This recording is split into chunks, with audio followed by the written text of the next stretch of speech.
Captain Jake Morrison stood on the bridge of the USS Blackstar, staring at the massive view screen that showed the darkness of space. His ship floated silently at the edge of human territory, hidden from all sensors by advanced stealth technology. For 3 months now, they had been watching a war that was tearing apart this part of the galaxy. "Captain, we're getting another transmission from the battle zone," said Lieutenant Commander Lisa Hayes from her position at the tactical station. Her voice was tight with anger. "It's the Zephyrians again. They just finished attacking the Rimworld. Colonies." Morrison's jaw tightened. The Rimworld colonies were peaceful farming settlements that had nothing to do with the war between the Zephyrian Empire and the Calthran Republic. Men, women, and children who just wanted to grow crops and raise their families in peace. "Put it on screen," Morrison ordered. The view screen lit up with images that made the entire bridge crew fall silent. Burning cities, destroyed farms, ships fleeing desperately through space only to be hunted down and blown apart by Zephyrian warships. The aliens showed no mercy to anyone who got in their way. Chief Engineer Danny Rodriguez shook his head in disgust. "Those monsters. They're not even soldiers down there, just families trying to escape." Communications Officer Amy Carter wiped tears from her eyes as she watched a refugee transport explode on the screen. "How many people were on that ship?" she whispered. "Sensors show about 2,000, Hayes replied, her voice barely controlled. "Men, women, children, all dead because they were in the wrong place when this war started." Morrison had seen enough. He turned away from the screen. "Turn it off." The bridge went dark again, showing only the stars. But everyone could still see those burning cities in their minds. This war had been going on for 2 years now, and it kept getting worse. The Zephyrians and Caltharans hated each other so much that they would destroy entire planets just to deny them to their enemies. "Sir, incoming transmission from Earth Command," Carter announced. "It's Admiral Karen Phillips, Priority 1. "Put her through," Morrison said. The screen flickered, and Admiral Phillips appeared.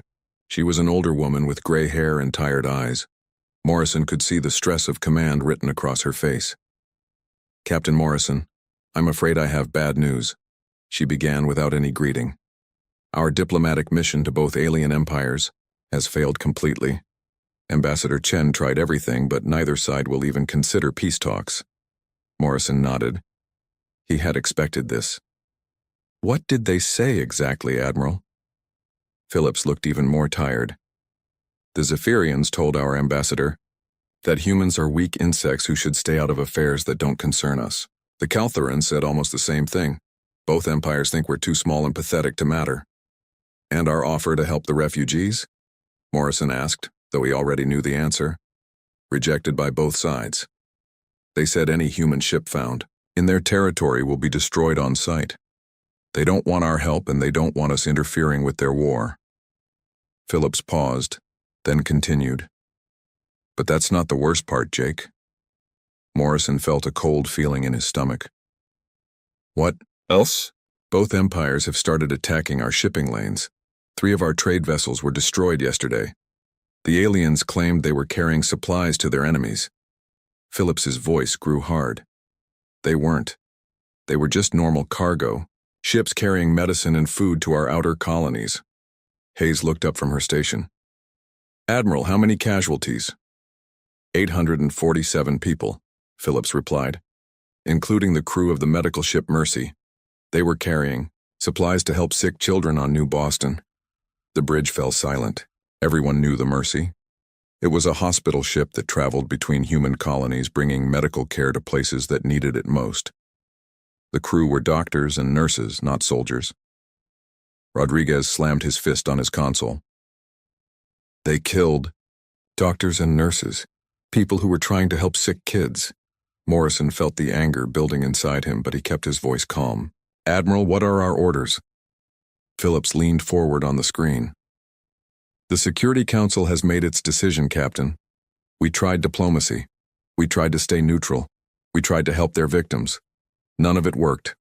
Both alien empires have made it clear that they see humanity as weak and easy to push around." She paused, looking directly at Morrison. They're about to learn how wrong they are. Morrison straightened. Are we going to war, Admiral? We're already at war, Jake. They started it when they began targeting our civilians. But we're going to finish it. Phillips's expression grew cold. The gloves are off, Captain. Both alien empires think humans are weak because we prefer peace to war. They think we can't fight because we try to avoid fighting. Morrison felt a smile growing on his face. It wasn't a pleasant smile. They have no idea what we're really capable of. Exactly. For too long, we've let other species think we're just another weak race that can be pushed around. It's time to show them the truth. Phillips looked at each person on the bridge. Captain Morrison, you and the crew of the Blackstar have new orders. You are authorized to engage both alien empires with full force. Show them what happens when you threaten human civilians. Hayes looked up from her station. Admiral, are we talking about limited engagement or total war? Phillips didn't hesitate. Total war, Commander. Both empires have chosen to target our innocent people. They've rejected every attempt at peace. They think humanity is weak and helpless. Her voice grew deadly serious. Show them why humanity doesn't start fights. We finish them. Morrison nodded. Understood, Admiral. When do we begin? Immediately. Intelligence reports that a Zephyrian fleet is moving toward the New Denver colony. 43 ships, including 3 of their heavy battle cruisers. They plan to attack the colony in 18 hours. Morrison looked at Hayes. Time to intercept? Hayes checked her instruments. If we leave now and push the engines, we can reach New Denver in 16 hours, sir. Morrison turned back to Admiral Phillips. We'll be there, Admiral. The Zephyrians won't know what hit them. Phillips nodded. Good hunting, Captain. And Jake? Make sure none of their ships escape. We want them to wonder what happened to their fleet. The transmission ended, leaving the bridge in darkness again. Morrison looked around at his crew. These were good people, all of them. They had joined the space service to explore the galaxy and help protect human colonies. None of them had wanted war, but war had come to them anyway. Morrison walked to his command chair and sat down. Carter, send a message to all departments. Battle stations in 1 hour. We're going to war. Amy Carter's fingers flew over her controls. Message sent, sir. Morrison looked at the view screen where the stars waited silently. Somewhere out there, alien fleets were planning to attack more human colonies. They thought humans were weak. They thought humans would run away when faced with superior numbers. They were about to learn the biggest mistake of their lives. Hayes, prepare the weapon systems. Rodriguez, I want maximum power to the engines. Johnson, plot a course for New Denver. Morrison's voice was calm, but everyone could hear the steel underneath. It's time to show these aliens what happens when they threaten our people. The USS Blackstar turned toward its destination, invisible to all sensors, carrying death toward an enemy that had no idea it was coming. The USS Blackstar dropped out of faster-than-light travel at the edge of the New Denver system. Captain Jake Morrison stood on the bridge, watching as his sensors detected the approaching Zephyrian fleet. 43 alien warships were moving toward the peaceful human colony, ready to destroy another group of innocent people. Report, Morrison ordered. Lieutenant Commander Lisa Hayes checked her instruments. Zephyrian fleet is 2 hours from New Denver, sir. They're moving in standard attack formation. 3 heavy battlecruisers leading with destroyers and cruisers spread out behind them. Communications Officer Amy Carter looked up from her station. Sir, I'm picking up their communications. They're laughing about how easy this will be. They think New Denver has no defenses. Morrison's face grew hard. New Denver was a farming colony with barely 50,000 people. Most of them were families who had moved there to start new lives growing food for other human worlds. They had no military ships, no weapons that could stop a fleet this size. Chief Rodriguez, what's our stealth status? Morrison asked. Chief, Engineer Danny Rodriguez smiled from his position. We're completely invisible, Captain. Their sensors can't detect us. As far as they know, there are no human military ships in this system. Morrison nodded. The Blackstar was humanity's most advanced stealth ship. It could move through space without being detected even by the most sensitive alien sensors. The Zephyrians had no idea death was coming for them. "Commander Brooks, are our weapons ready?" Morrison asked his weapons officer. Commander Ryan Brooks checked his controls. "All systems ready, sir. Quantum torpedoes loaded and targeting systems online. Energy cannons charged to full power. Gravitational weapons standing by." Morrison walked to the center of the bridge. For months he had watched these aliens destroy peaceful worlds and kill innocent people. He had seen them hunt down refugee ships and murder children who had done nothing wrong. Now it was time to show them what real power looked like. "Dr. Price, remind me how our weapons work compared to theirs," Morrison said to his science officer. "Doctor." Helen Price looked up from her instruments. "Their technology is based on brute force, sir. Big guns, thick armor, strong shields. They build everything to be as powerful as possible.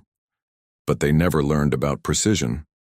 She pointed to her screen, which showed detailed scans of the alien ships. "Our quantum torpedoes can phase through their shields like they don't exist. Our gravitational weapons create artificial black holes that crush their hulls no matter how thick the armor is. And our energy cannons use focused particles that cut through their strongest materials like paper." Morrison smiled. It wasn't a nice smile. "And they have no idea any of this exists." Hayes looked at her captain. "Sir, the Zephyrian fleet commander is trying to contact New Denver. He's demanding they surrender." "Put it on speaker," Morrison ordered.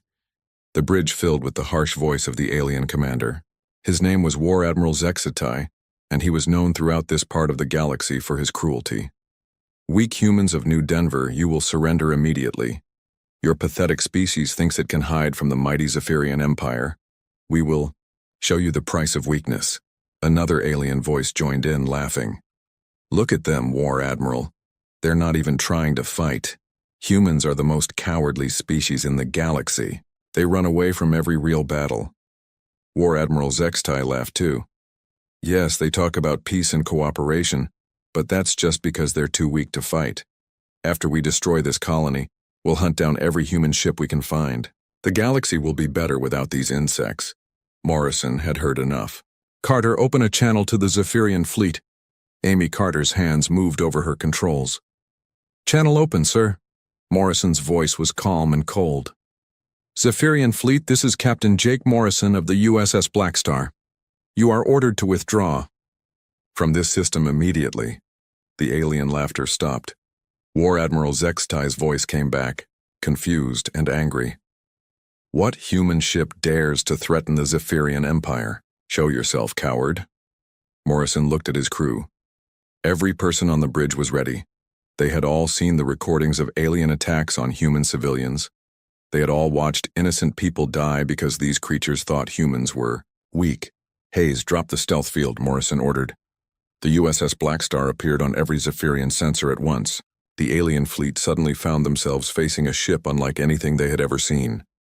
The Blackstar was twice the size of their largest battlecruiser, covered in weapons they didn't recognize, and radiating power levels that made their instruments scream warnings.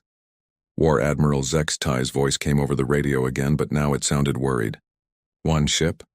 You think one human ship can face the entire Zephyrian battle fleet? We have 43 warships. You have only one." Morrison's smile grew wider. "Commander Brooks, show them what one human ship can do." Brooks's hands moved over his. Weapons controls.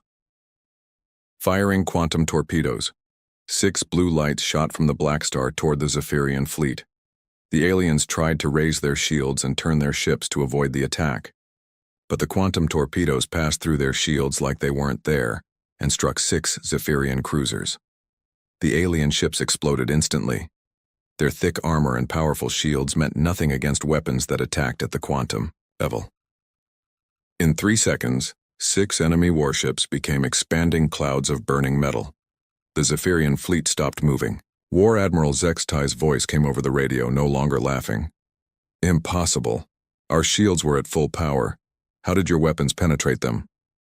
Morrison didn't answer. Instead, he nodded to Brooks again. "Gravitational weapons. Target. They're battlecruisers." 3 points of absolute darkness appeared next to the largest Zephyrian ships. The artificial black holes created by human technology began pulling at the alien vessels with impossible force. The thick armor that protected them from normal weapons crumpled like paper. The mighty battlecruisers were crushed into balls of twisted metal in seconds. Now the Zephyrian fleet was trying to escape. Their remaining ships turned away from New Denver and began accelerating as fast as they could. But they were too slow. "Energy cannons," Morrison ordered. "Don't let any of them get away."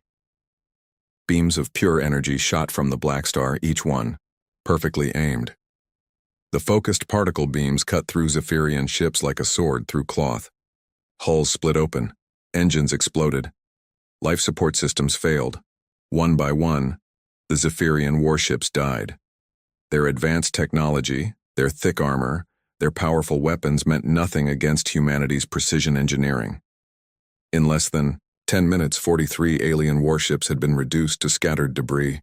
War Admiral Zextai's ship was the last one left. Morrison could see on his screen that the alien commander was trying desperately to send a message to his home fleet, but Carter was jamming all their communications. "Zephyrian commander, this is your final warning," Morrison said. "Surrender now or join the rest of your fleet." Zextai's voice came back, filled with fear and rage. "This is impossible. Humans are weak. You're supposed to be cowards who run from battle. How do you have weapons like this?" Morrison's voice was ice cold. "You made a mistake, Zextai. You thought we were weak because we prefer peace. You thought we couldn't fight because we try to avoid fighting. But there's a difference between choosing not to fight and being unable to fight." He paused, looking at the last Zephyrian ship on his screen. "We tried to make peace with your empire. We tried to help the victims of your war. You rejected our help and started killing our civilians. Now you're learning what happens when you force humanity to fight." The last Zephyrian ship exploded in a ball of fire. War Admiral Zextai and his crew joined the thousands of alien warriors who had thought humans were easy prey. Morrison looked around his bridge. His crew had just won humanity's first battle in this war, but he knew it was only the beginning. "Rodriguez, I want those debris fields scattered. Use our gravitational weapons to make it look like the ships had engine failures and exploded on their own." Rodriguez nodded. "Already working on it, sir. When other Zephyrian fleets find this wreckage, they'll think it was an accident." Morrison sat down in his command chair. "Good. Let them wonder what happened to their missing fleet. Fear of the unknown is sometimes more powerful than fear of a known enemy." Hayes looked at her captain. "Sir, what's our next target?" Morrison smiled. The Zephyrians and Caltherans had started this war by attacking innocent humans. Now they were going to learn why that was the biggest mistake they could have made. "Set course for the Caltheran system of Vorthak Prime. I believe it's time we introduced ourselves to the other side of this war." 2 weeks had passed since the destruction of War Admiral Zextai's fleet at New Denver. The USS Blackstar had spent that time moving through space like a ghost, striking at both Zephyrian and Caltheran forces whenever they threatened human colonies, or innocent civilians. Captain Jake Morrison stood on his bridge watching the tactical display that showed the Vorthak Prime system. This was the heart of Caltheran military power, where Admiral Kethmore commanded their most powerful battle group. Today, both alien empires would finally learn who had been destroying their fleets.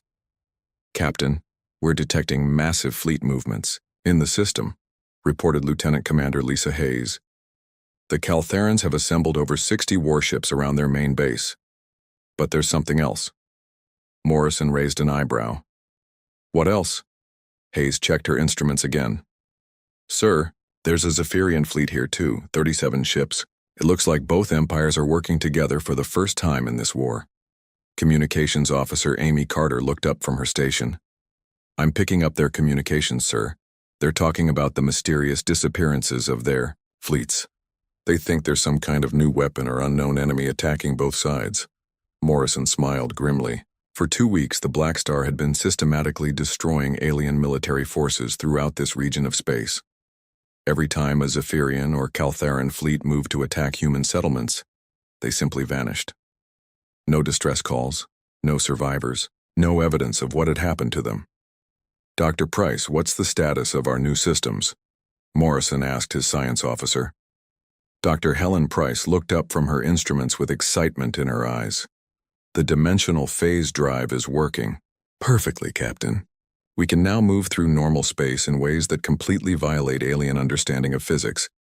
To their sensors, we'll appear to be in multiple places at once. Chief Engineer Danny Rodriguez grinned from his station. And the new weapon. Systems are online too, sir. We've got enough firepower to take on both fleets at the same time. Morrison nodded. The Blackstar had been upgraded during their journey to Vorthik Prime. Human engineers working around the clock had installed experimental technology that would make this ship even more devastating than before. Lieutenant Commander Johnson, position. Us between both fleets, Morrison ordered his navigation officer. Lieutenant Commander Pete Johnson's hands moved over his controls. Sir, that will put us in the middle of nearly 100 enemy warships. Are you sure about this? Morrison looked around his bridge at the faces of his crew. These people had watched alien empires murder human civilians for months. They had seen refugee ships destroyed and peaceful colonies burned. Now it was time to end this war once and for all. I'm sure, Johnson. Take us in. The USS Blackstar moved toward the center of the Vorthak system, still invisible to all sensors. The two alien fleets were positioned on opposite sides of the system, their hatred for each other temporarily forgotten, as they tried to figure out what had been destroying their ships. Carter, open a channel to both fleets, Morrison ordered. Amy Carter's fingers flew over her controls. Channel open to all ships, sir. Morrison's voice echoed across space to nearly 100 alien warships. This is Captain Jake Morrison of the USS Blackstar. I am speaking to the commanders of both the Zephyrian and Caltheran fleets. Silence filled the communication channel.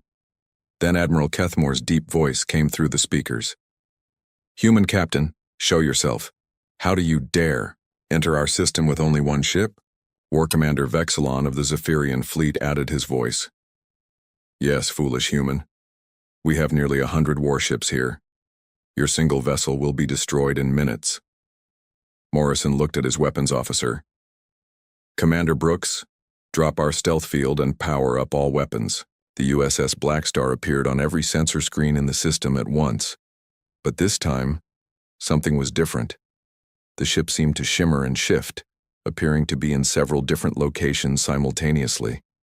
The alien sensors couldn't get a solid lock on its position. Admiral Kethmore's voice came over the radio, confused and worried. What kind of technology is this? Our targeting systems cannot fix on your vessel. Morrison's voice was calm and cold. Gentlemen, for months your empires have been destroying innocent worlds and murdering civilians. You rejected our offers of peace. You attacked our shipping and killed our people. You thought humanity was weak because we preferred diplomacy to war. He paused, letting his words sink in. You were wrong. War Commander Vexilon sounded angry. Impossible. Humans are the weakest species in this part of the galaxy. You have no real military power. You survive only because stronger races allow you to exist. Morrison smiled. Johnson, execute pattern Alpha 7. The USS Blackstar began moving in ways that should have been impossible. The ship seemed to fold space around itself, appearing and disappearing at different points throughout the system. To the alien fleets, it looked like there were multiple human ships attacking from all directions at once. All weapons. Fire at will, Morrison commanded. The space around Vorthak Prime lit up with destruction. Quantum torpedoes phased through alien shields and destroyed ships from the inside. Gravitational weapons created artificial black holes that crushed entire squadrons of enemy vessels. Energy cannons cut through the strongest armor like it was made of paper. But the most terrifying thing for the aliens was that they couldn't fight back. Every time they tried to target the human ship, it vanished and appeared somewhere else. Their most advanced targeting computers couldn't track something that seemed to exist in multiple dimensions at once. Admiral Kethmore watched in horror as his flagship's sister ship was torn apart by weapons he didn't understand. This is impossible. No single ship can have this much firepower. How many vessels are you really commanding? Morrison's voice came back, still calm. Just one, Admiral. This is what happens when you underestimate human engineering. Within 10 minutes, half of both alien fleets had been destroyed. The survivors were trying desperately to escape, but the Blackstar was faster than anything they had ever seen. It chased down fleeing ships and destroyed them one by one. War Commander Vexilon's voice came over the radio, filled with panic.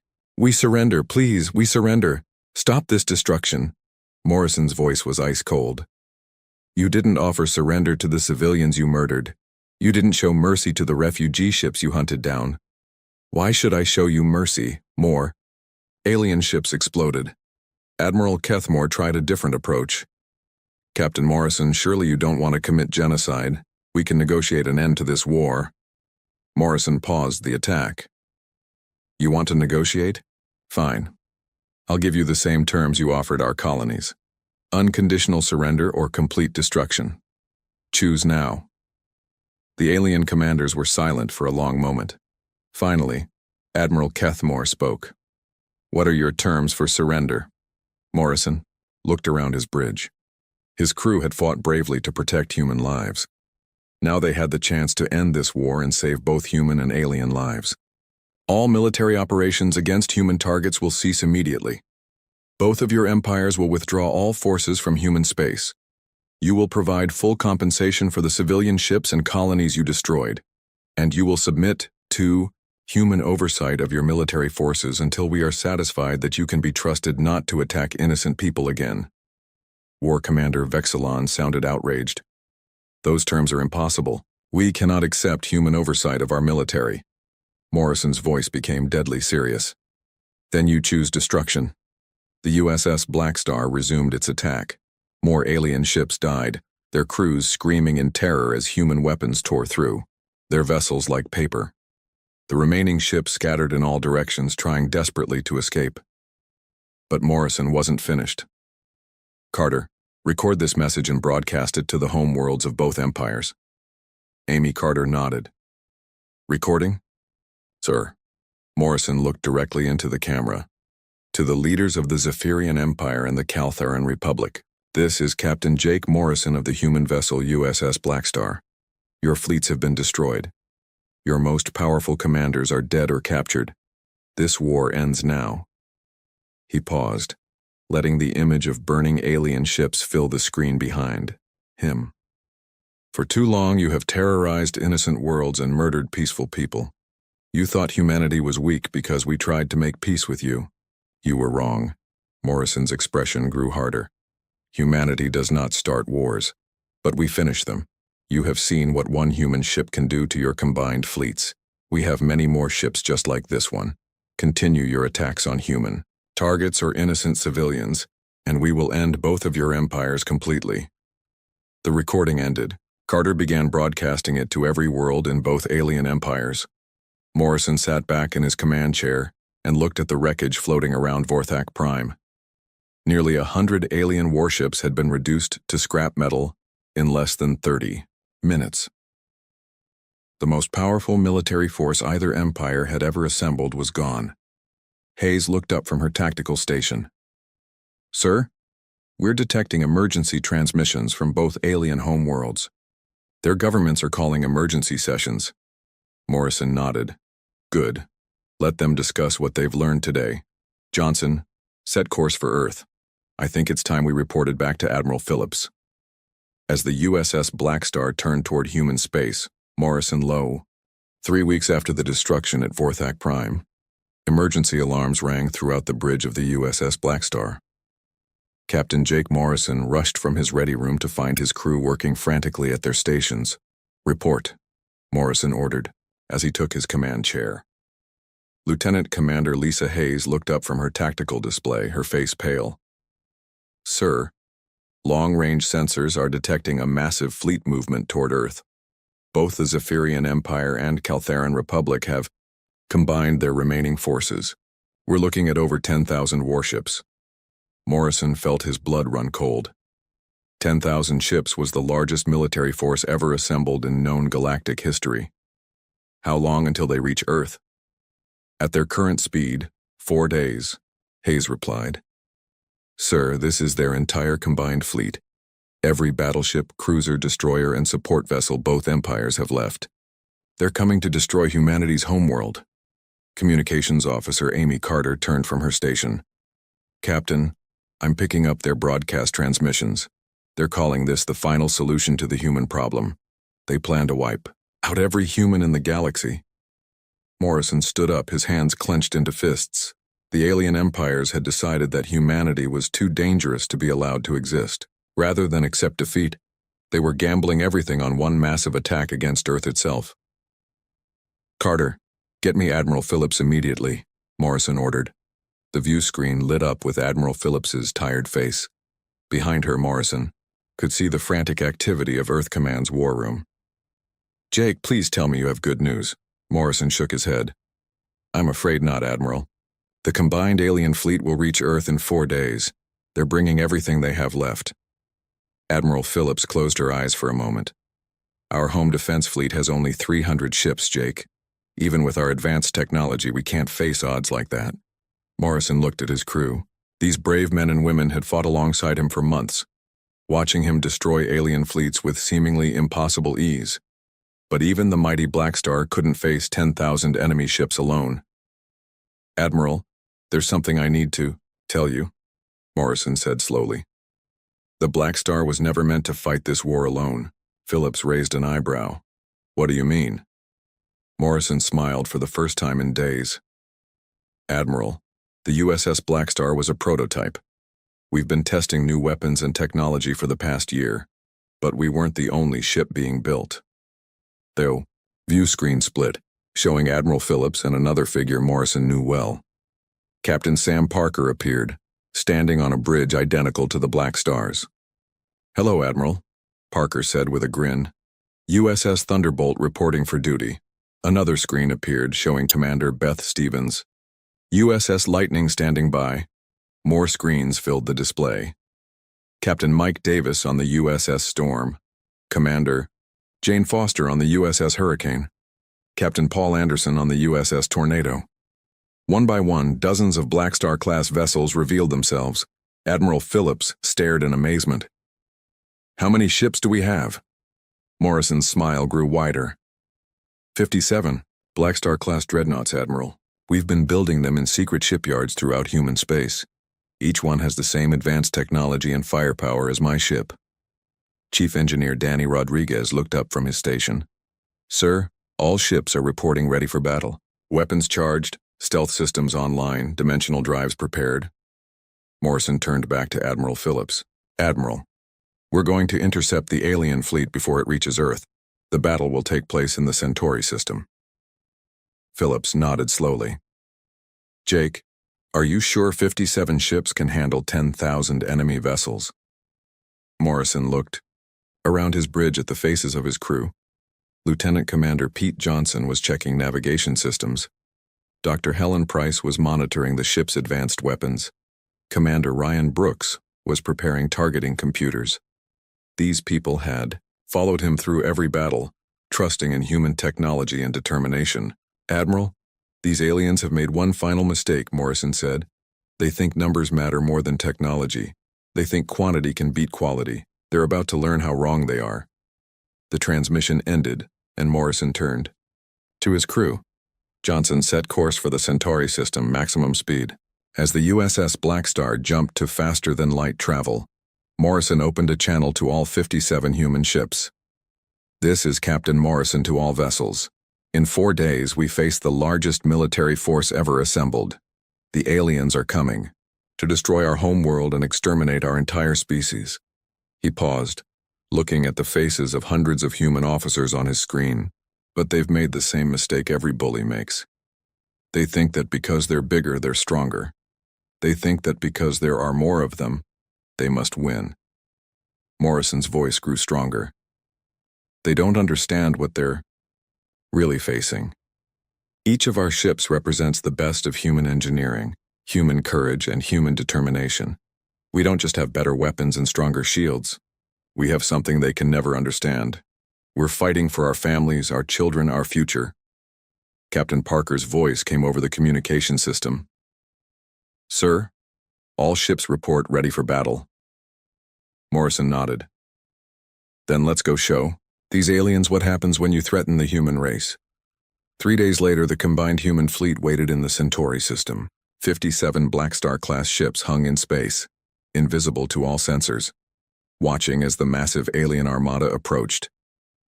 Morrison stood on his bridge, watching the tactical display that showed over 10,000 enemy contacts. Hayes, give me numbers on their fleet composition. Hayes checked her instruments. Sir, I count 4,000 Zephyrian ships and 6,000 Caltharan vessels, 200 super battleships, 800 heavy cruisers, 3,000 destroyers, and the rest are support ships and troop transports. Dr. Price looked up from her science station. Captain, our sensors are detecting massive energy signatures from their largest ships. They've equipped their super battleships with planet-killing weapons. Morrison's jaw tightened. The aliens weren't just coming to defeat humanity in battle. They were coming to burn Earth and every human colony to ash. Carter, are you picking up their communications? Morrison asked. Amy Carter nodded grimly. Yes, sir.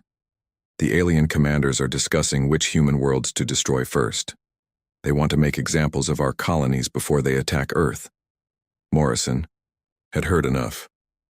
Carter, open a channel to the alien fleet. The communication system crackled to life. Morrison's voice echoed across space to 10,000 enemy ships.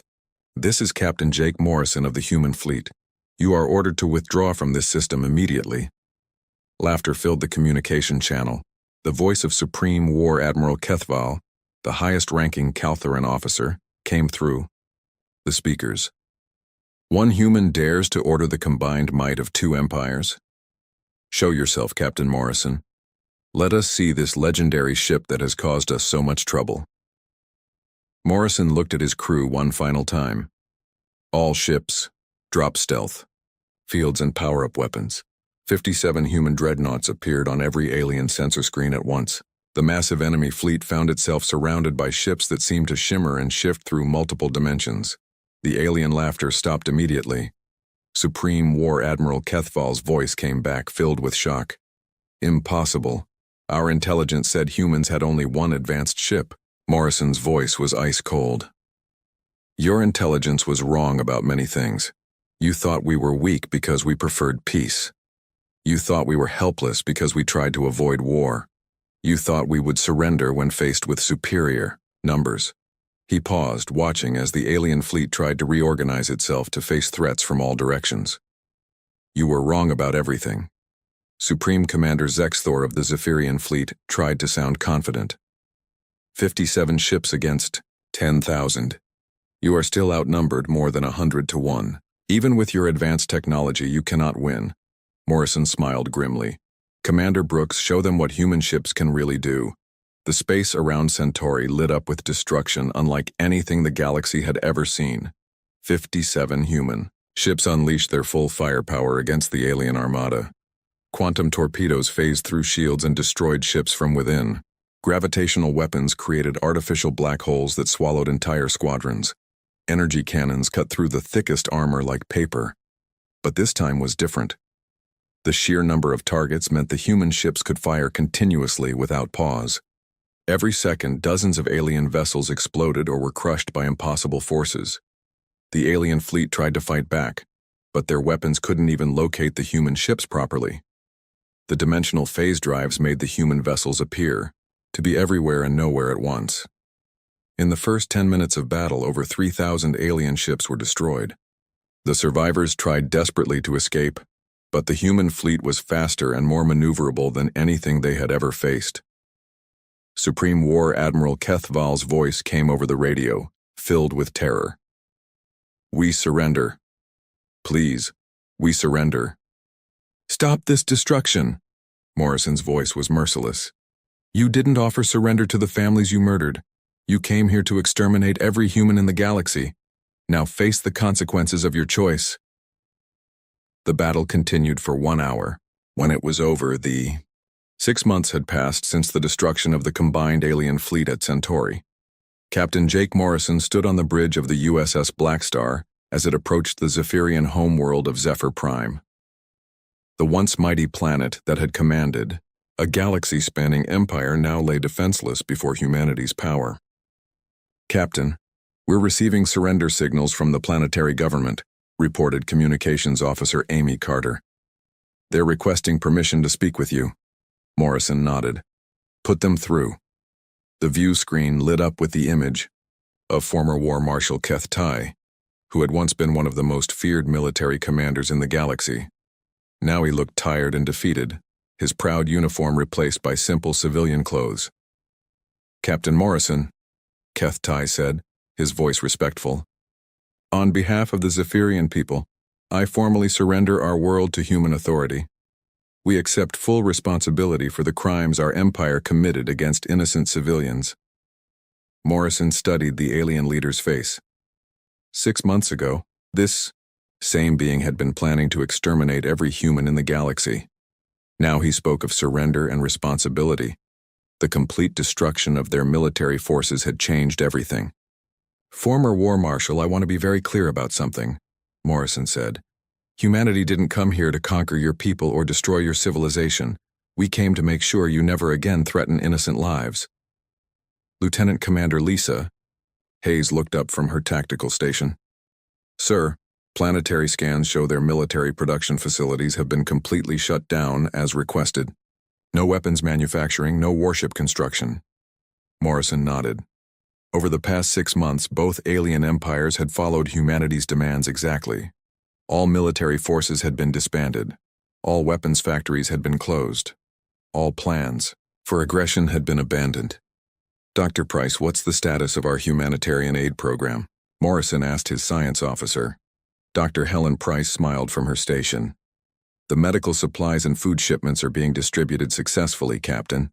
Both Zephyrian and Caltheran worlds are recovering from the economic collapse that followed the destruction of their war machines." Morrison felt satisfaction at this news. When both alien empires had suddenly stopped all military production, millions of workers had lost their jobs. Entire planets that had depended on building weapons and warships found themselves without purpose. Humanity had stepped in to help, providing food, medicine, and new technologies to help them rebuild their societies. "Carter, open a channel to the Caltheran homeworld," Morrison ordered. The view screen split to show both alien worlds. On one side was former War Marshal Keth Tai of the Zephyrians. On the other was former Admiral Vexmore of the Caltherans, who had once commanded fleets that terrorized this part of the galaxy. "Gentlemen, it's time to discuss the future," Morrison said. "For the past 6 months, both of your species have proven that you can live in peace when you choose to. Your people have worked together on reconstruction projects. Your scientists have shared knowledge to solve problems. You've shown that cooperation works better than war." Former Admiral Vexmore nodded slowly. "Captain Morrison, our people have learned much from humanity's example. We spent so many years fighting each other that we forgot there were other ways to solve problems." Morrison looked at both alien leaders. "That's why I'm here today with a proposal. Humanity is creating something new. A confederation of worlds dedicated to peace, trade, and mutual protection. We want both of your species to join us." Both aliens looked surprised. Former War Marshal Keth Tai spoke first. "You would trust us to join your alliance after everything we did?" Morrison's expression grew serious. "Trust must be earned, but everyone deserves a chance to prove they can change. Your people have shown they want peace. Now we're offering you the chance to help build a better galaxy." Chief Engineer Danny Rodriguez looked up from his station. "Captain, we're receiving a priority transmission from Earth Command." Morrison nodded. "Put Admiral Phillips through." Admiral Phillips appeared on the screen, looking much more relaxed than she had during the war. "Jake, I have excellent news. The Galactic Council has voted to officially recognize the Human Allied Confederation. We now have 12 member species, including several worlds that were never involved in the war." Morrison smiled. The Human Allied Confederation had grown rapidly as news of humanity's victory spread throughout the galaxy. Species that had been bullied by larger empires now saw a chance to join something better. "Admiral, we're making progress here too," Morrison reported. "Both former enemy species have submitted formal applications to join the Confederation." Admiral Phillips nodded approvingly. "That's wonderful news, Jake. The Council has already approved their applications, pending a 5-year probation period. If they continue to demonstrate peaceful intentions, they'll become full members. Former Admiral Vexmore looked hopeful. What would membership in your confederation mean for our people? Morrison turned back to the alien leaders. It means protection from other aggressive empires. It means access to human technology and medicine. It means trade partnerships that will make your worlds prosperous. Most importantly, it means your children will grow up in a galaxy where war is no longer the first solution to every problem. Lieutenant Commander Pete Johnson looked up from his navigation station. Sir, we're receiving reports from our patrol fleets. The Andromedus Empire has been making threatening moves toward the outer rim worlds. Morrison's expression hardened. The Andromedus Empire was another aggressive civilization that had been watching the war between humanity and the Zephyrian-Caltheran alliance. They had apparently decided that with those empires weakened, it was time to expand their own territory. Have they threatened any Confederation worlds? Morrison asked. Johnson checked his reports. Not yet, sir, but they've been massing fleets near the border and making demands for tribute from independent worlds. Morrison looked at both former enemy commanders on his screen. Gentlemen, this is your first test as potential Confederation members. The Andromedus Empire is threatening innocent worlds just like your empires once did. Are you willing to help us protect those who cannot protect themselves? Former War Marshal Keith Tye straightened in his chair. Captain Morrison, the Zephyrian people pledge our full support. We have no military ships left, but we can provide intelligence, supplies, and any other assistance you need. Former Admiral Vexmore nodded firmly. The Caltheran Republic agrees. We have learned that true strength comes from protecting the weak, not conquering them. Morrison felt proud of how far both species had come. 6 months ago, they had been planning genocide. Now they were volunteering to help protect innocent lives. Thank you both, Morrison said. Carter, send a message to Admiral Phillips. Tell her we're ready to deal with the Andromeda situation. Amy Carter's fingers flew over her controls. Message sent, sir. Morrison stood up and walked to the center of his bridge. Through the view screen, he could see both alien homeworlds. Cities were rebuilding. Farms were producing food instead of weapons. Children were going to school instead of military training. Dr. Price, give me a status report on the peace treaty negotiations, Morrison requested. Dr. Price consulted her datapad. All member worlds have signed the Mutual Defense and Cooperation Treaty, Captain. The document guarantees that no Confederation member will be left to face aggression alone. It also establishes rules for peaceful resolution of disputes between member species. Morrison nodded with satisfaction. The treaty was based on principles humanity had always believed in. That cooperation was stronger than competition, that peace was more valuable than conquest, and that every intelligent species deserved the right to live free from fear. 5. Years later, Admiral Jake Morrison stood on the bridge of the USS Blackstar as it patrolled the peaceful Confederation space. The ship's mission had changed from warfare to exploration and protection. Instead of hunting enemy fleets, they now escorted scientific expeditions and responded to calls for help from member worlds. Admiral, we're receiving a transmission from New Harmony Station, reported Captain Amy Carter, who had been promoted to serve as Morrison's second-in-command. Morrison smiled at the name. New Harmony Station was a joint research facility built by former Zephyrian and Caltheran scientists working together. It had become a symbol of how former enemies could become partners. Put them through, Morrison ordered. The screen showed Dr. HFY, a young Zephyrian scientist who had never known war. Beside him stood Dr. Vex Lin, a Caltheran researcher. They were working together on medical advances that would benefit all Confederation species. Admiral Morrison, we wanted to thank you personally, Dr. HFY said. Our breakthrough in quantum healing technology wouldn't have been possible without the peaceful cooperation the Confederation made possible. Dr. Vexelin nodded enthusiastically. Our grandparents spent their lives fighting each other. But working together, we've discovered things that will help heal diseases across dozens of worlds. Morrison felt a deep sense of satisfaction. This was what victory really looked like. Not destroyed fleets or conquered worlds, but former enemies working together to make life better for everyone.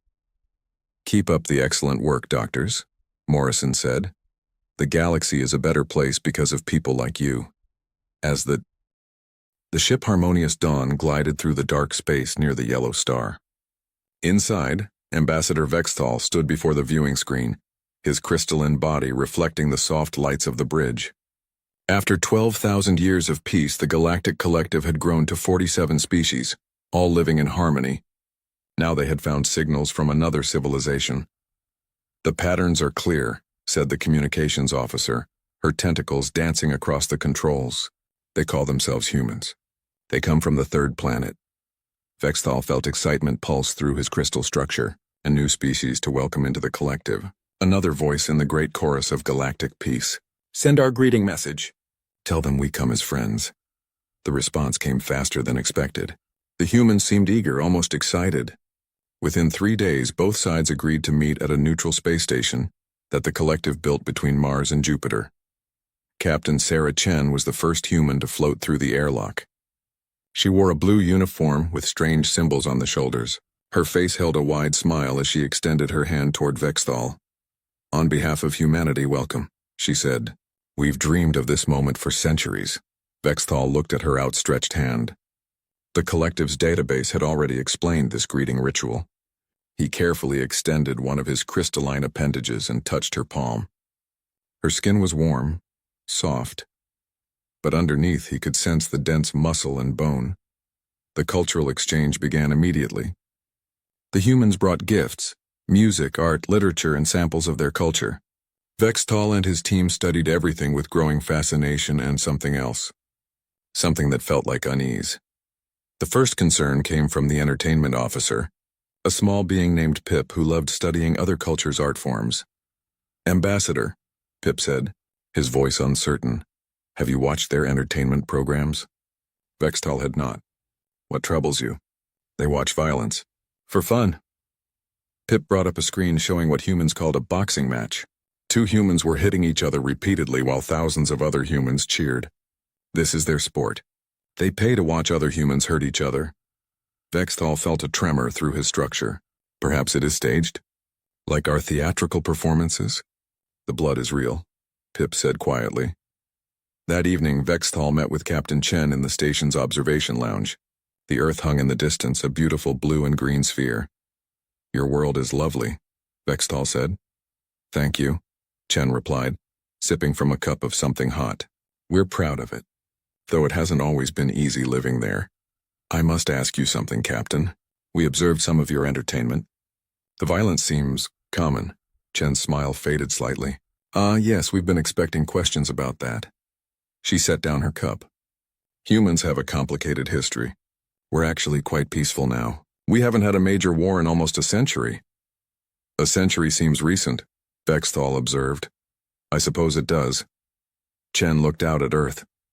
"We've worked very hard to move past our violent phase. Most species go through something similar, right?" Vexthal thought of the collective's history.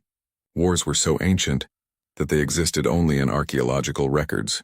"How long was this violent phase?" "Well," Chen said slowly, "we have written records going back about 5,000 years, and there was war in all of them. But that's behind us now. 5,000 years of continuous warfare." Vexthal felt something close to shock.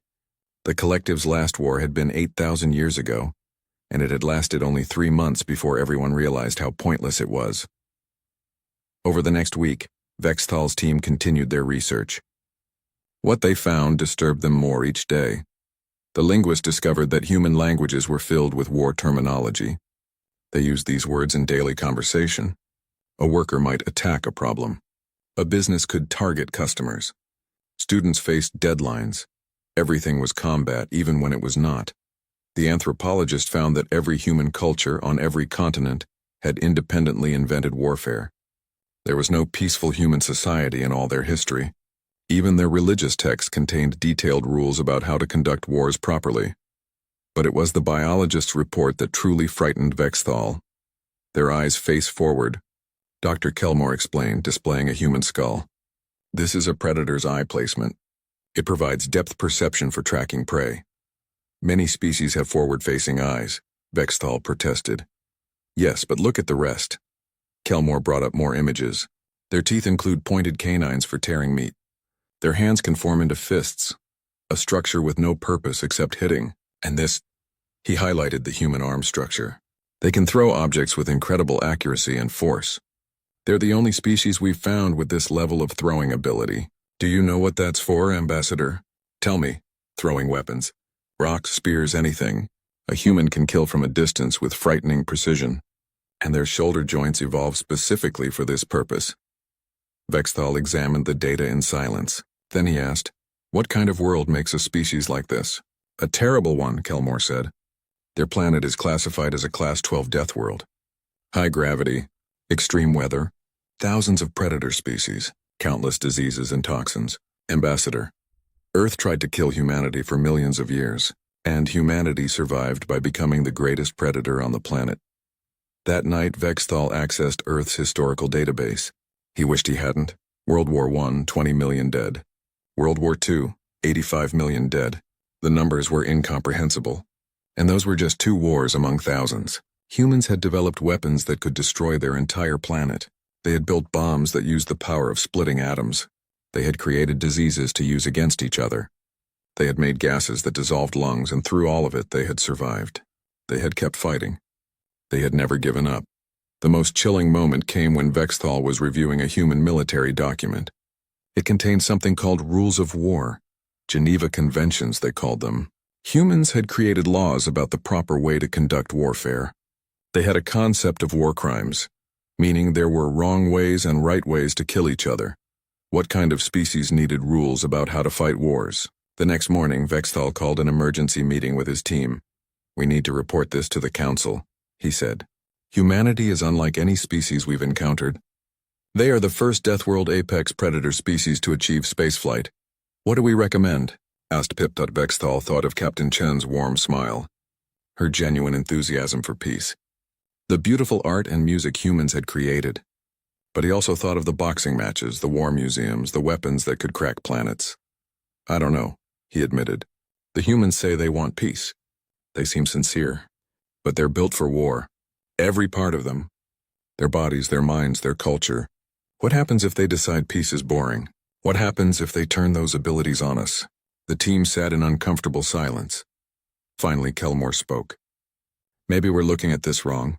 Yes, they're dangerous, but they chose to stop fighting. They chose peace even though war is in their nature. Doesn't that make them stronger than us? We were born peaceful. They became peaceful. Or, Vexthal said quietly, they're just waiting, resting, preparing. He looked at the data one more time. I'm sending my report to the Council. They need to know what we're inviting into the collective. They need to understand that humanity isn't like us. They're predators playing at being civilized, and I fear the day they stop playing. Dr. Kelmore had studied biology for 70 years. He had examined species from every corner of the galaxy. He thought he had seen everything evolution could create. Then he met the humans.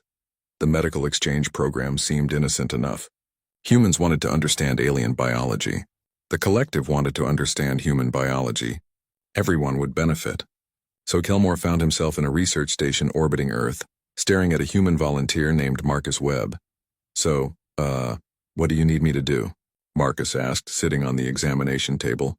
He was young, maybe 25 standard years. He smiled easily, showing those disturbing pointed teeth. Just relax, Kelmore said, activating the scanning equipment. This won't hurt. The initial scans confirmed what Kelmore already knew. Humans were dense. Their bones were thick and heavy. Their muscles were packed with fibers designed for explosive power. But as the scans went deeper, Kelmore began to see things that made no sense. Marcus, your medical records show you broke your leg 2 years ago. Is this correct? Oh yeah, Marcus laughed. Skiing accident. Hurt like hell. But you walk normally now. Sure, it healed. Kelmore looked at the scan. The bone had not just healed. It had rebuilt itself stronger than before. The break point was now the thickest part of the bone. Your body made the injury site more resistant to future damage. I guess so. That's what bones do, right? No, Kelmore thought. That's not what bones do.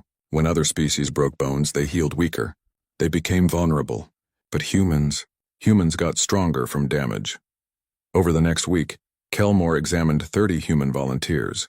What he found terrified him more each day. Humans had a chemical in their bodies called adrenaline. When threatened, their bodies flooded with this hormone. It increased their strength, blocked pain, sharpened their senses, and made them faster. Essentially, humans had a built-in combat drug that activated automatically. But it got worse.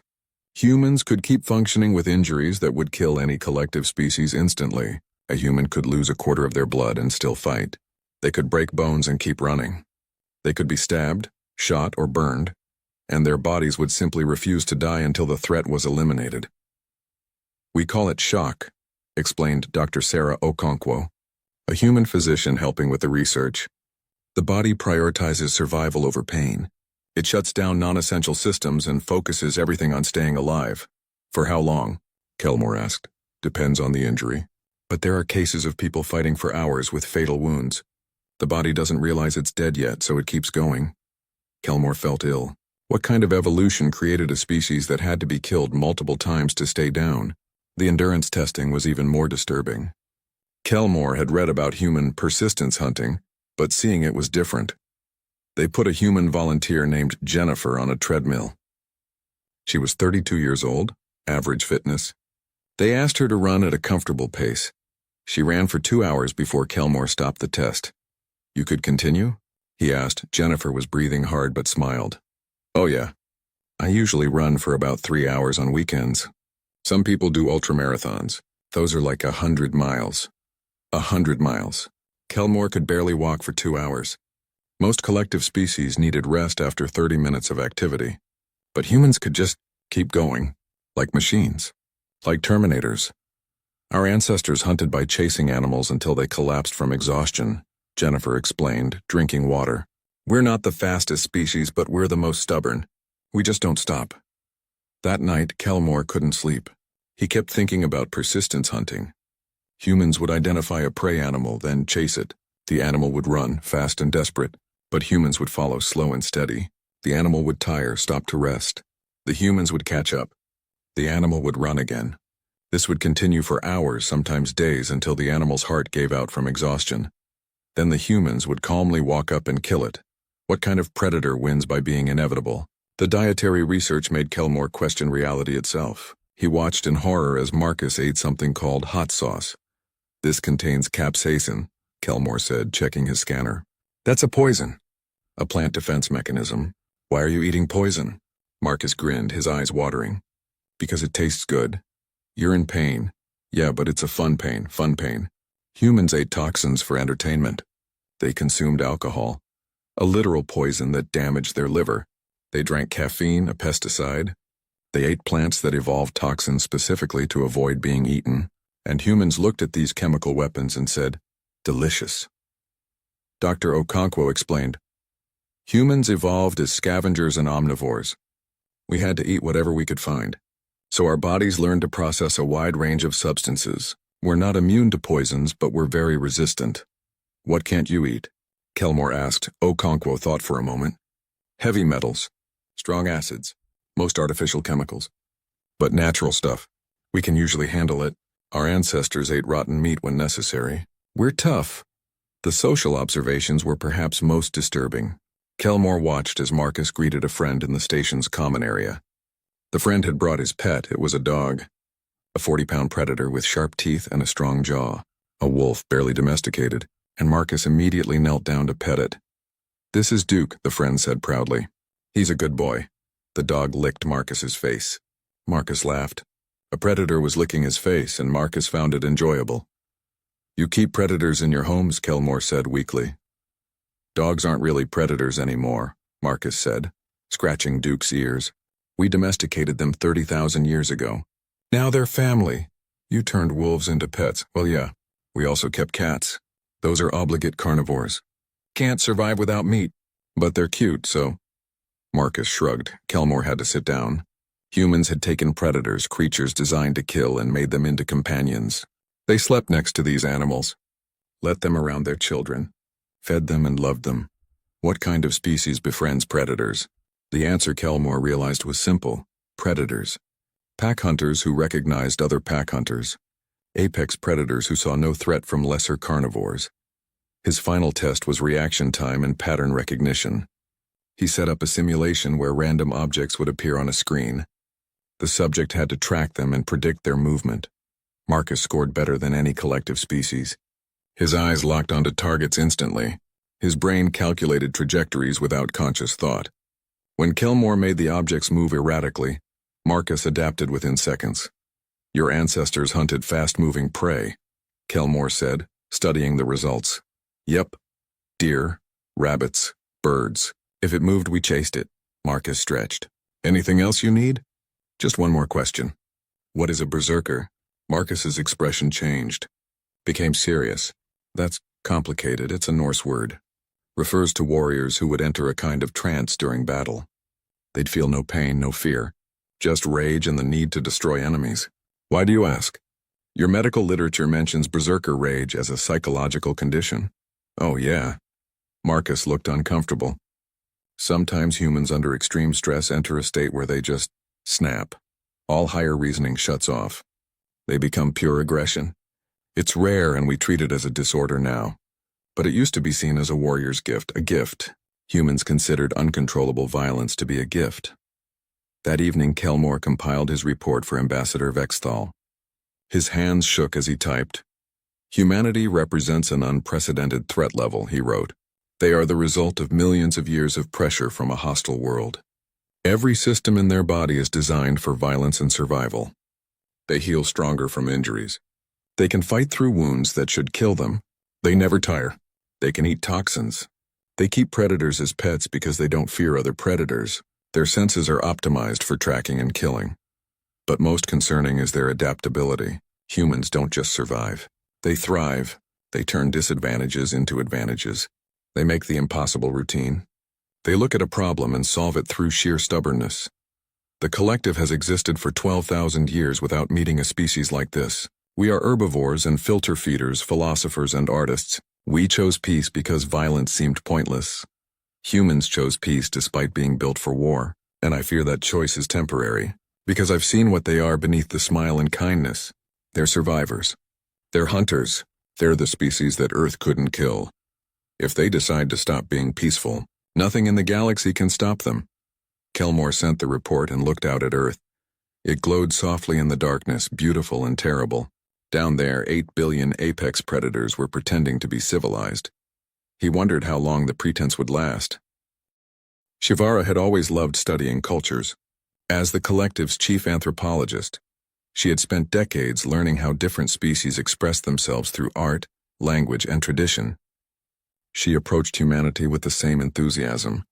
Within 2 months, that enthusiasm had turned to dread. She started with human languages. There were thousands of them, which was already unusual. Most species had 1 or 2 languages. But humans had developed separate languages in every region of their world, often multiple languages in the same region.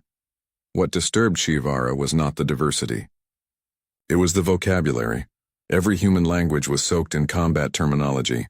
They didn't just have words for war, they used war words for everything. A business might launch a campaign to capture market share and target customers. A student might tackle a problem or attack an assignment.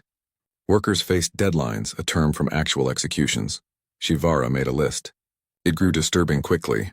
Ambush, assault, battle, bombard, campaign, captive, conquer, deadline, defeat, execute, fight, firing line, front line, guard, hit, kill, offensive, retreat, shoot down, strike, target, under fire, war chest, weapon. These weren't special military terms. These were normal words that humans used every single day.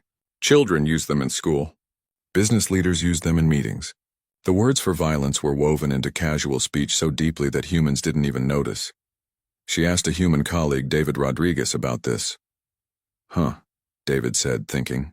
I never really noticed. But yeah, I guess we do that. Fight for your rights and battle the competition and defend your position. It's just how we talk. Why? Shivara asked. David shrugged. Maybe because conflict is everywhere. We compete for jobs, for resources, for mates. Everything is a struggle, so we talk about it like a struggle. The collective doesn't live this way.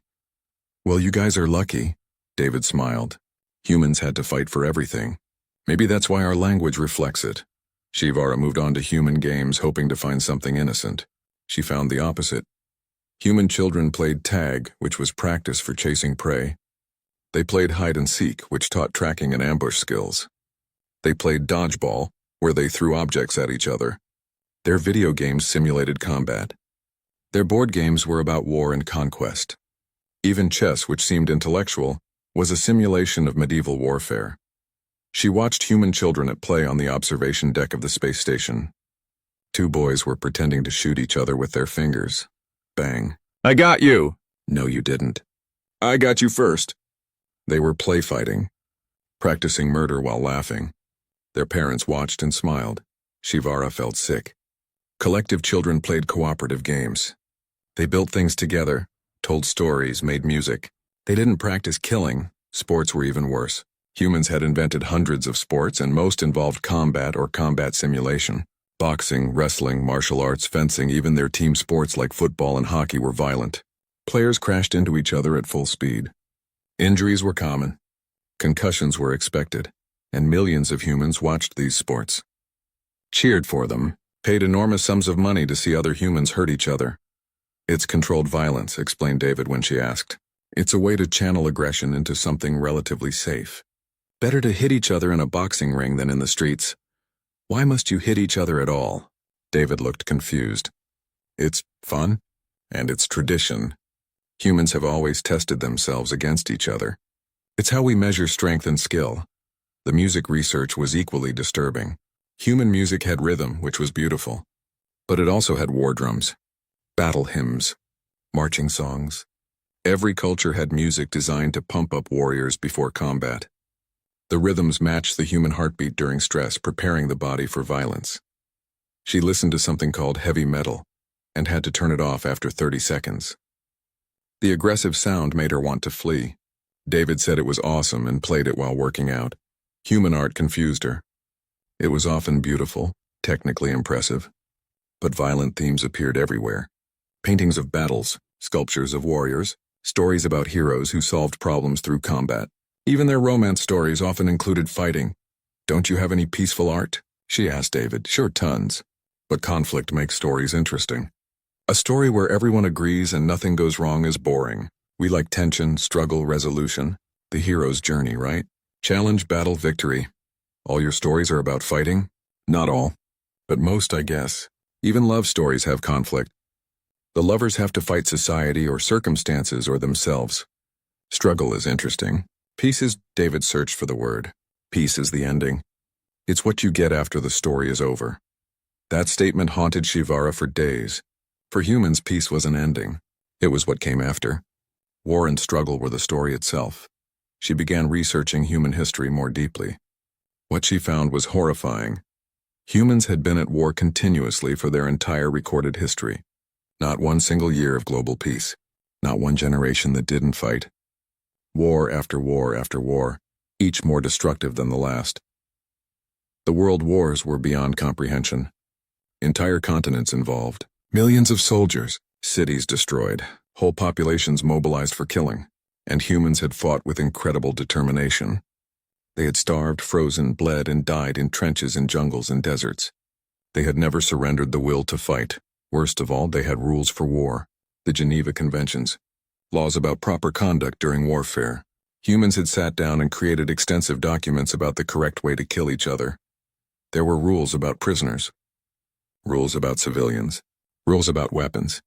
Humans had banned certain types of bullets because they were too cruel, while still allowing bombs and fire. They had debates about which methods of killing were acceptable. This implied two things. First, humans expected war to happen. Second, they believed there were right and wrong ways to conduct it. What kind of species needs an ethics system for murder? Shivara found lists of war crimes, acts that humans themselves considered beyond the pale. And yet these crimes had been committed repeatedly throughout history.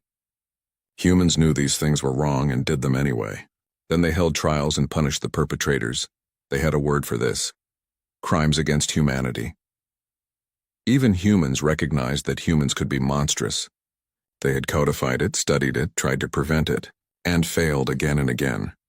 One day the station held a cultural festival. Each species showed their traditional practices. The collective species performed music, displayed art, and demonstrated crafts.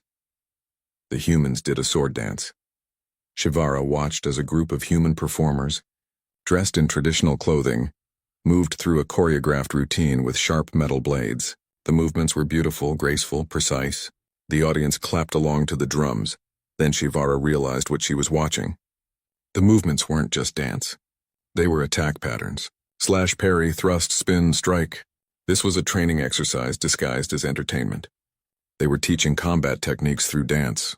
Even their art was tactical. She approached David afterward. That was a fighting technique.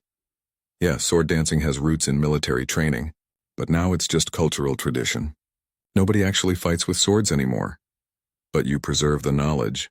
Sure, it's history, part of our heritage. David smiled. Besides, it looks cool.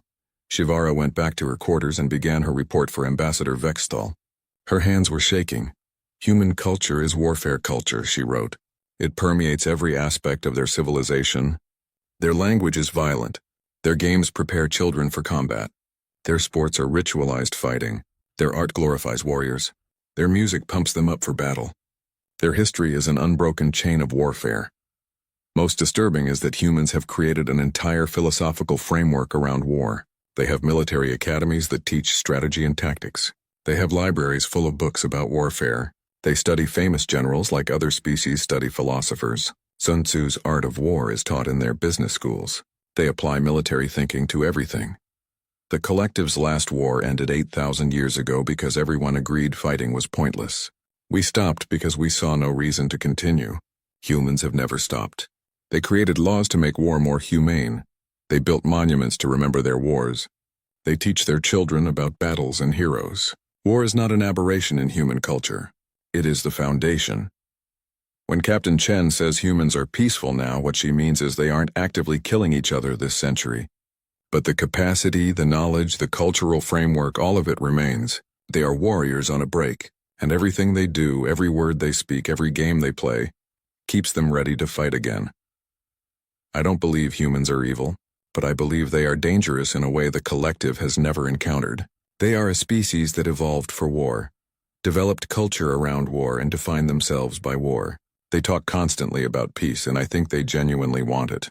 But their entire civilization is built on the assumption that peace is temporary and war is inevitable. They say they've changed, but their children still play fight. Their language still speaks of battles. Their art still glorifies warriors. You can't separate humans from their vile. The Vexkar swarm appeared without warning at the edge of collective space. They were not interested in diplomacy. They were not interested in peace. They consumed everything in their path: ships, stations, entire planets. The swarm was a hive mind from another galaxy, and they were hungry. Ambassador Vexthal stood in the emergency council chamber, watching the holographic displays in horror. 12 collective worlds had gone dark. Billions of lives simply erased. We must defend ourselves, said Council Speaker Temvik, an elderly being from one of the oldest collective species. With what? Asked another counselor. We have ceremonial defense fleets. We haven't fought a real war in 8,000 years. We don't have weapons, we don't have soldiers, we have scholars and artists and engineers, but no warriors. The room fell silent. It was true. The collective had grown soft during millennia of peace. Their ships were designed for exploration and trade, not combat. Their people had forgotten how to fight. They had forgotten that the universe could be hostile. There is one option, Vexthal said quietly. Everyone turned to look at him. We asked the humans for help. The reaction was immediate. Several counselors objected loudly. Humans had been full members of the collective for only 6 months. They were the species everyone feared, the warriors, the predators, the ones built for war. We cannot, Temvik said firmly. Bringing humans into this could be as dangerous as the swarm itself. Once we show them that warfare is needed, once we give them permission to be violent, we may never be able to stop them. Then we die, Vexthal said simply. The swarm will consume us world by world. We have no other choice. The debate continued for hours, but in the end, Survival won over fear. The Council voted to request human military assistance. Captain Sarah Chen received the message personally. Vexthal watched her face on the communications screen as she read the request. Her expression changed from surprise to something else, something hard. "You're asking us to go to war," Chen said. "We have no one else to turn to. You're scared of us. You've been scared since we met, and now you want us to do the thing you're afraid of?" "Yes," Vexthal admitted. "We are terrified. But we're more afraid of extinction." Chen was quiet for a moment. Then she nodded. "We'll help. But Ambassador, you need to understand something. If we do this, you're going to see what we really are. You're going to watch humans at war. And it won't be pretty. Are you prepared for that?" "No," Vexthal said honestly. "But we have no choice." "All right then," Chen said, and her smile was nothing like her usual warm expression. This smile was sharp. "Humanity is mobilizing. We'll be ready in 72 hours. 72 hours. The collective would have needed months to prepare anything. Humans did it in 3 days. The change in humanity was immediate and terrifying. Every human adult, it turned out, had basic military training. Every human child learned strategy games. Their entire society was designed to mobilize for war at a moment's notice, even after a century of peace. Human ships began arriving at collective space. They were not exploration vessels. These were warships, lean, fast, covered in weapons. The humans had built a military fleet and just kept it, just in case. General Marcus Stone came through the airlock of the command station. He was a large man, scarred and hard-eyed. He saluted Chen, then turned to Vexthal. "Ambassador, I'm told you have a bug problem. The swarm has taken 12 worlds.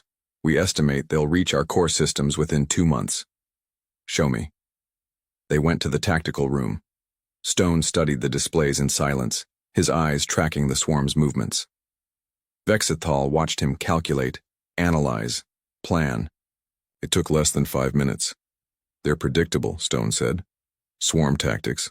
Overwhelming numbers, direct assault, consume everything, no subtlety." He pointed to the display. "We'll hit them here, here, and here. Feint attacks to draw them out. Then we collapse on their main force from 3 sides. You'll need to sacrifice ships for the feints," Vexthal said. "Yes, people will die." "Yes," Stone said, meeting his eyes. "That's what war means. People die so that more people can live. It's terrible, but it's necessary. Your people need to understand we're going to lose ships and humans are going to die. But we'll win." The first battle happened 1 week later. Vexthal watched from the command station, horrified. The humans fought nothing like the collective expected. They didn't engage in honorable combat. They used tricks. They hid ships behind debris fields and ambushed swarm elements. They sent out false signals to confuse the hive mind. They sacrificed damaged ships by ramming them into swarm clusters, and they laughed. Between coordinating attacks, Vexthal heard human soldiers joking with each other, making dark humor about their situation. One pilot, whose ship was heavily damaged, sang an old Earth song as he crashed into a swarm vessel, taking out dozens of enemy ships. "Acceptable losses," General Stone said after the battle. 20 human ships destroyed, 3,000 humans dead. And he called it acceptable. "How can you accept this?" Vexthal asked. "Because we saved 15,000 collective civilians on that colony," Stone replied. "The math is simple. 3,000 for 15,000 is a trade I'll make every time. It's horrible, but that's command. You make the terrible choices so others don't have to." Over the next month, Vexthal watched humans do things that should have been impossible. They fought for days without rest. They coordinated attacks across light years of space with precision timing. They invented new tactics in the middle of battles. They adapted to swarm strategies faster than the hive mind could evolve.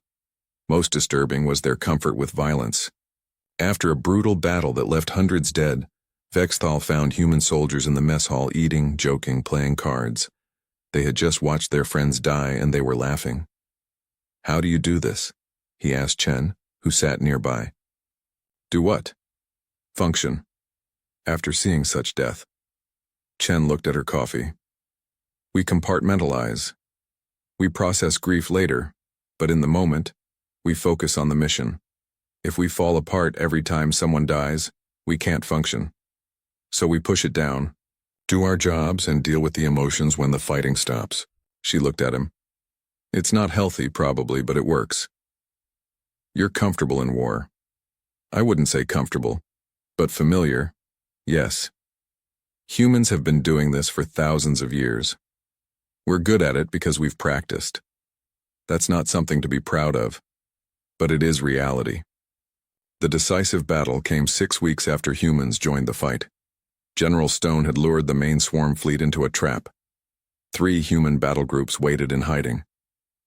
When the swarm arrived, the humans struck from all sides. Bexthal watched the battle from the command center. It was choreographed destruction. Humans moved like they shared one mind, anticipating each other's actions. They used weapons the collective had never imagined. Kinetic missiles that turned ships into shrapnel, directed energy beams that cooked, swarm vessels from the inside, even nuclear weapons that humans had kept from their old wars. The swarm fought back desperately, but they were facing a predator species that understood war at a fundamental level. Every human tactical decision was based on thousands of years of military history. They knew when to advance and when to retreat. They knew when to sacrifice and when to preserve. They understood that war was not about honor or glory, it was about winning. After 8 hours, the swarm fleet was destroyed. The hive mind, damaged beyond repair, retreated to deep space. The collective was safe, but at terrible cost. 8,000 human soldiers had died, 37 ships destroyed, and General Stone stood at the command center, reading the casualty reports with no expression. Victory, he said simply, at an acceptable cost. That evening, Bexthal found Chen on the observation deck looking at the stars. She was crying silently. I thought you said humans could compartmentalize. Bexthal said gently. We can. During the fight. Chen wiped her eyes. But now the fight's over. Now I get to feel it.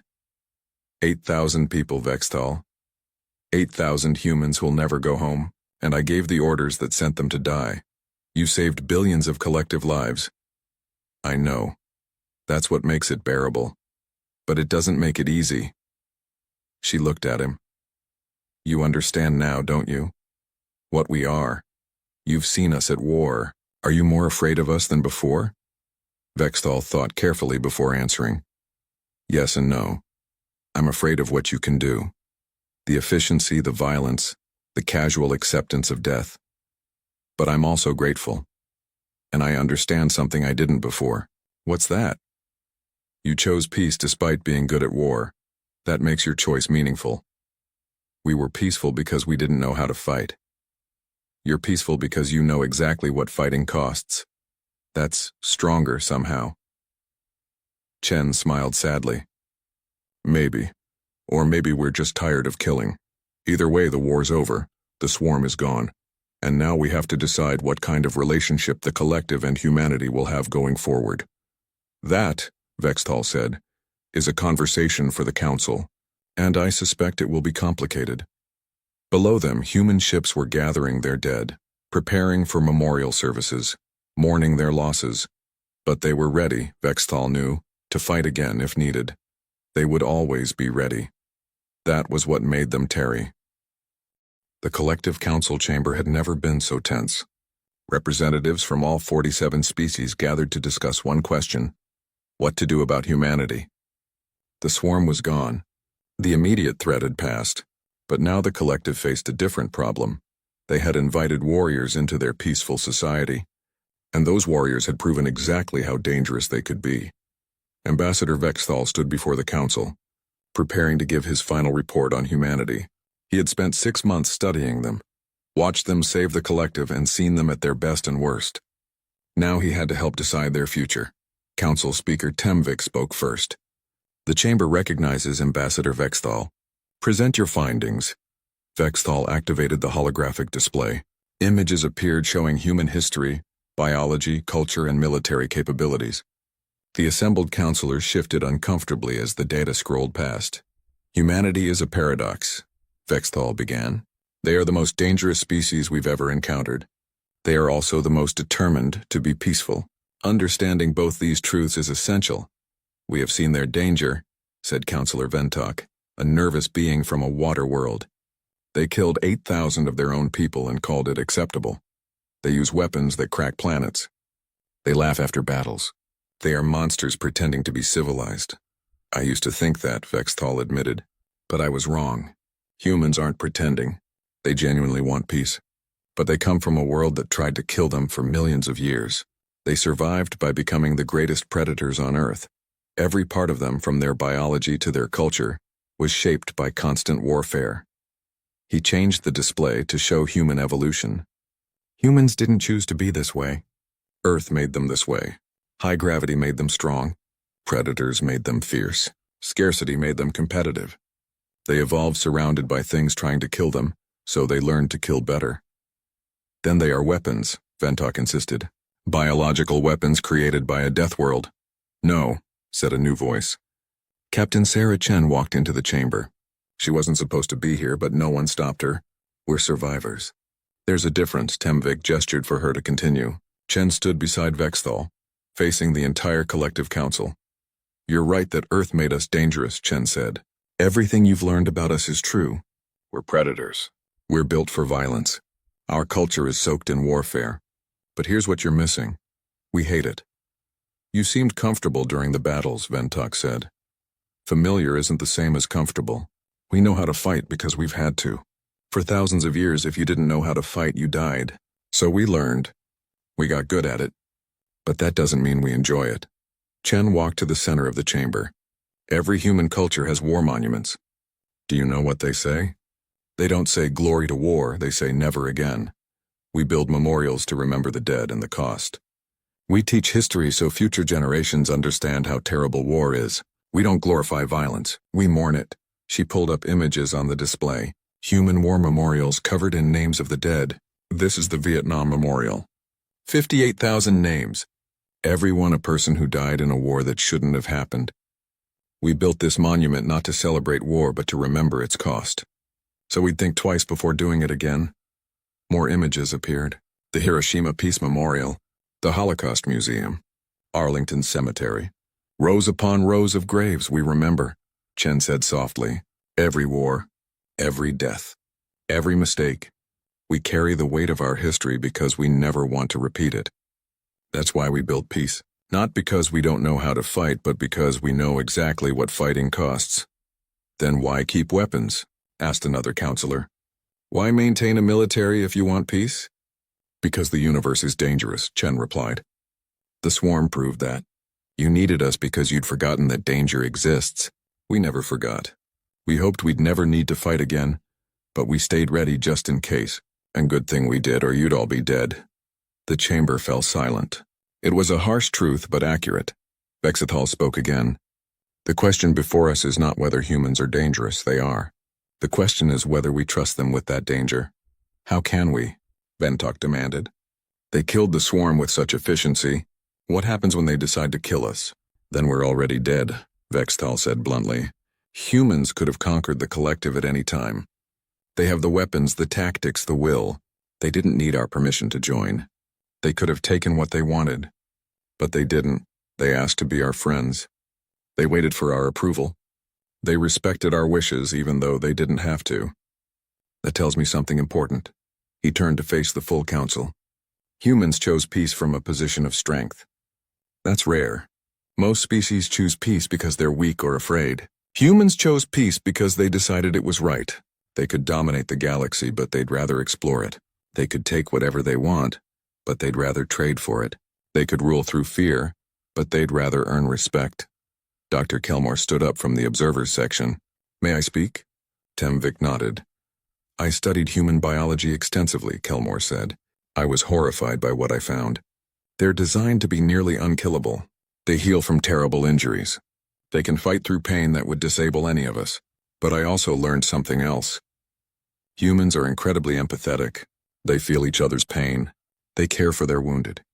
They mourn their dead. Their medicine is more advanced than ours because they're desperate to save lives. They're predators with the hearts of healers. It's contradictory, but it's real. Shivara stood as well. I studied their culture.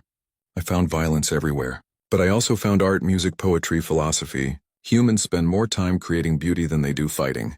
For every weapon they've invented 100 tools for building, healing, learning. War is part of their history, but it's not all of their history.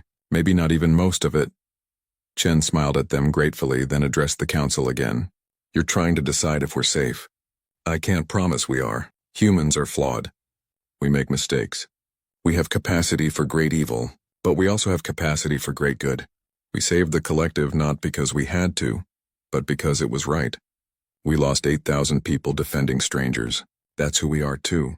So what do you propose? Temvik asked Vextal. Full membership, Vextal said firmly. With a new role. Humans become the guardians of the peace. They maintain their military. They stay ready for threats. But they operate under collective oversight. They protect us and we keep them honest. It's a partnership built on trust and mutual need. You trust them?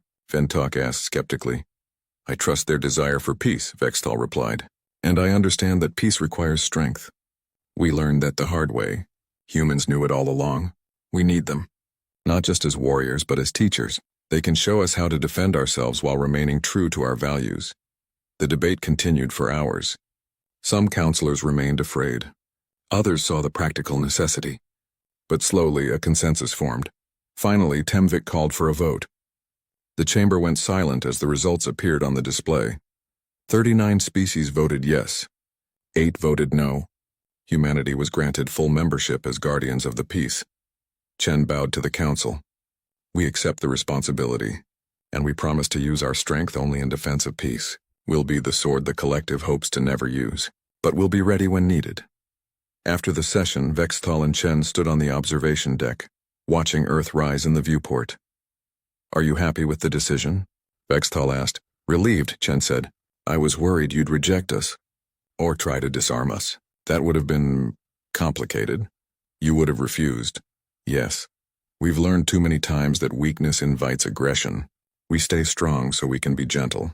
It's a hard lesson, but it's kept us alive. Vextal's crystalline form shimmered thoughtfully. I need to apologize. When we first met, I was terrified of you. I saw only the violence, the danger. I miss the courage it takes to choose peace when you're built for war. You're not frightening because you can fight. You're remarkable because you choose not to. We're still frightening, Chen said with a slight smile. Let's be honest. Yes, Vextal agreed. But now I understand why. You're frightening because you're everything we're not. You're survivors, fighters, predators. But you're also dreamers who want a better universe. That combination is powerful and necessary. Below them, on the station, human and collective children were playing together. A young human girl was teaching an alien child how to play catch. The alien kept missing, and the girl patiently showed her how to watch the ball. Do you know what I learned from studying humans? Vextal said. Real strength isn't about how hard you can hit. It's about choosing not to hit when you could. You're not strong because you won the war against the swarm. You're strong because you've been winning the war against your own nature for a century. That's true victory. Chen watched the children play. We're not perfect. We'll make mistakes. Some humans will forget why we chose peace. We'll have to keep reminding ourselves that being good at war doesn't mean we should seek it.